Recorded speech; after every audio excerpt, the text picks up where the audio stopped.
आज का हमारा अध्ययन का विषय है प्रत्यय। इससे पूर्व में हमने उपसर्ग पढ़े थे। उपसर्ग और प्रत्ययों में कुछ थोड़ा सा अंतर है।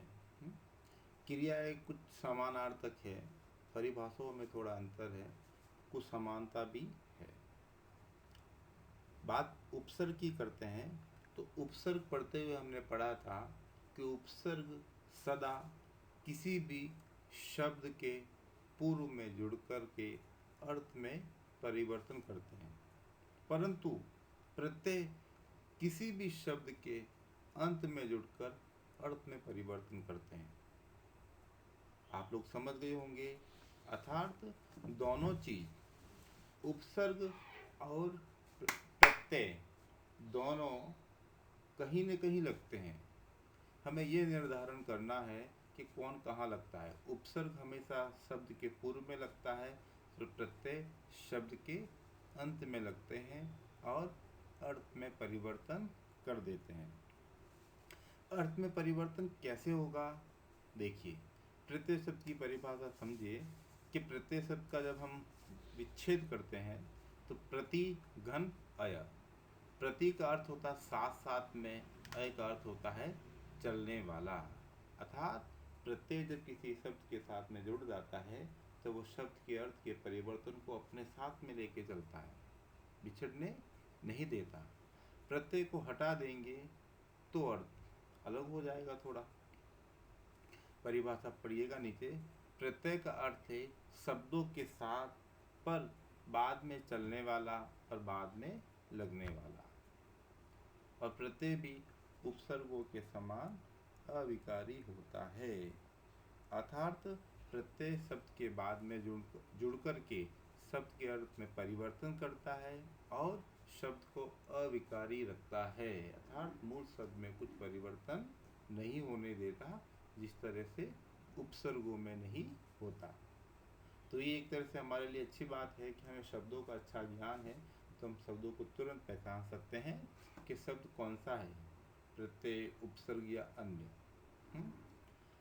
प्रत्यय और उपसर्ग दोनों शब्द के प्रत्यय और उपसर्ग दोनों शब्द के अर्थ में परिवर्तन करके भाषा के सौष्ठव को बढ़ाने का कार्य करते हैं और भाषा के अंदर सुंदरता लाते हैं। तो प्रत्यय और उपसर्ग एक महत्वपूर्ण विषय है भाषा का, जिसे आप हमको अच्छी तरह से समझना होगा। प्रत्यय किस तरह से शब्दों में परिवर्तन करते हैं, एक अच्छा उदाहरण देखिएगा। आप लोगों के सामने दो उदाहरण दिखाई दे रहे हैं, पाठक और शक्ति। पाठक में पट धातु है, शक्ति में शक धातु है। दोनों में हमने प्रत्यय लगाया। पाठक में अक प्रत्यय लगाया, शक्ति में ती प्रत्यय लगाया। अर्थात शब्द ने बाहुल्यता को धारण कर लिया। पट से पाठक बना, शक से शक्ति बना। अर्थात मूल रूप से शब्द का अर्थ थोड़ा सा संकीर्ण था, परंतु हमने जैसे ही प्रत्ययों का प्रयोग इनके साथ में कर दिया, शब्द ने अपने अर्थ को बाहुल्यता के रूप में धारण कर लिया। जो हम शब्दों के पश्चात लगाते हैं प्रत्यय, वो प्रत्यय मूल रूप से दो प्रकार के बताए गए हैं। एक प्रत्यय है कृत प्रत्यय, एक है तद्धित प्रत्यय। दोनों ही प्रत्यय भाषा के पश्चात में जुड़ करके भाषा के अर्थ में बाहुल्यता को उत्पन्न करते हैं, बाहुल्यता का विस्तार करते हैं। परंतु भाषा के अंदर अनेक प्रकार के भेद हैं। संज्ञा, सर्वनाम, विशेषण, क्रिया। ये प्रत्यय कृत और तद्धित किन किन शब्दों के साथ में जुड़ेंगे और किस प्रकार से जुड़ेंगे, ये भेद इन भेदों के अंदर बताए गए हैं कि कौन सा प्रत्यय किस शब्द किस चीज़ के साथ में जुड़ता है और दूसरा प्रत्यय किस चीज़ों के साथ में जुड़ेगा। इसकी हम जानकारी लेंगे। देखिए बच्चों, कृत प्रत्यय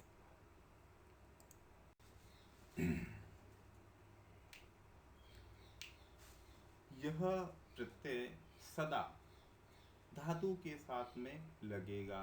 अर्थात कृत प्रत्यय सदा धातु के अंत में लग करके कृदंत शब्द को बनाएगा। जो धातु होती है वो धातु कृदंत धातु हो जाएगी। क्रिया या धातु के अंत में प्रयुक्त होने वाले प्रत्ययों को कृत प्रत्यय कहते हैं और उनके मेल से बने शब्दों को कृदंत कहते हैं। प्रत्यय क्या है? कृत, और कृत से जो बना वो कृदंत। कृदंत का अर्थ हुआ कृत अंत, कृत जिसके अंत में है, और कृत क्या है? प्रत्यय है। ये प्रत्यय किसके साथ में जुड़ेगा? धातु के साथ में जुड़ेगा। धातु यानी क्रिया। संस्कृत में आपने पढ़ा होगा कि क्रियाएं किससे बनती है? धातुओं से बनती है, और धातु से क्या बनती है? क्रियाएं बनती है। वही क्रियाएं समान रूप से हिंदी भाषा में प्रयोग होती है।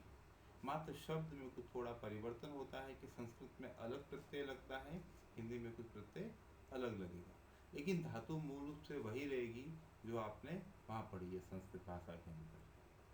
दूसरे शब्दों में इनकी परिभाषा को समझेगा आप, वे प्रत्यय जो क्रिया के मूल रूप यानी धातु में, आपने पढ़ा होगा क्रिया और मूल रूप बताते हैं हम आपको। पठती, पठती क्या है? क्रिया, लेकिन क्रिया की मूल धातु क्या है? पठ। वहाँ पर आप पट धातु के साथ में ती प्रत्यय लगाने पर पठती बनता है। खाद धातु में ती प्रत्यय लगाने पर खादती बनता है।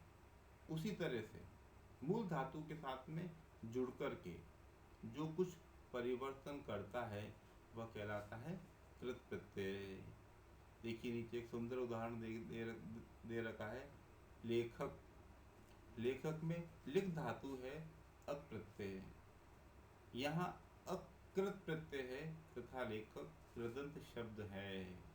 एक चीज को समझिएगा, कृत प्रत्यय लगने के बाद में शब्द या धातु स्वतः ही कृदंत हो जाता है। प्रश्न यदि पूछा गया कि कृदंत शब्द कौन से होते हैं, तो आपको उत्तर देना है जिस शब्दों में कृत प्रत्यय लगता है वह शब्द कृदंत होता है।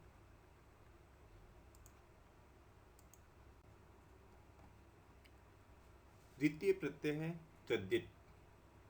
कृत प्रत्यय सदा धातु और क्रियाओं के साथ में लगता है, तो तद्धित प्रत्यय एक संपूर्ण वाक्य में जितने भी शब्द होते हैं उस क्रिया को छोड़कर बचे हुए सारे शब्दों में हम तद्धित प्रत्यय का प्रयोग कर सकते हैं।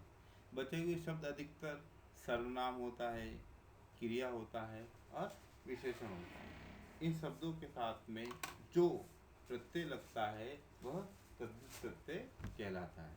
संज्ञा के साथ में प्रयोग होंगे, सर्वनामों के साथ प्रयोग होंगे, विशेषण के साथ में प्रयोग होंगे। तद्धित प्रत्यय भी कृत प्रत्यय के समान बाहुल्यता के अर्थ को धारण किए हुए होते हैं, अर्थात शब्द के अर्थ में विशेषता को उत्पन्न करेंगे। आपने देखा नीचे उदाहरण में मानव, मानव में ता प्रत्यय लगाने पर मानवता हो गया, और अच्छा में आई प्रत्यय लगाने पर अच्छाई हो गया। अर्थात मानव और अच्छा जो है वो क्रियाएं नहीं है, वो क्या है? संज्ञा शब्द है। संज्ञा शब्दों के साथ में जब हमने प्रत्ययों को लगाया तो ये प्रत्यय उन शब्दों के साथ में जुड़कर उस शब्द के अर्थ में बाहुल्यता को उत्पन्न करते हैं। बाहुल्यता का अर्थ होता है विस्तारवादी चीज, विस्तारता देता है। मानव एक है लेकिन मानवता तो अनेक है। अच्छा एक व्यक्ति हो सकता है लेकिन अच्छाई बहुत है, अर्थात बहुवचनांत कर देता है, जिसे हम विस्तार कह रहे हैं, अर्थात अर्थ को विस्तार देता है। यही प्रत्ययों की विशेषता होती है। जब हम कृत और तद्धित प्रत्ययों का भाषा के अंदर जब हम प्रयोग करते हैं और अधिकाधिक प्रयोग करते हैं तो भाषा अपने सौंदर्य को धारण कर लेती है। ऐसा का ऐसा उपसर्गों के साथ में है, तो उपसर्ग और प्रत्यय एक दूसरे के विपरीत जरूर लगते हैं, लेकिन हम दोनों को एक तरह से सहोदर कह सकते हैं। क्यों? कि दोनों में क्षमता वही है, शब्द के अर्थ में परिवर्तन करने की। मात्र एक शब्द के पूर्व में लगता है और एक शब्द के पश्चात में लगता है। तो अब कोई विरोधाभास नहीं होना चाहिए कि प्रत्यय और उपसर्गों में क्या अंतर है, कृत और तद्धित में क्या अंतर है, दोनों उपसर्ग और प्रत्यय क्या परिवर्तन करते हैं, कृत और तद्धित मिलकर क्या परिवर्तन करते हैं। आप लोगों को 10 उदाहरण निकालने हैं कृत और तद्धित के और समाधान करना है।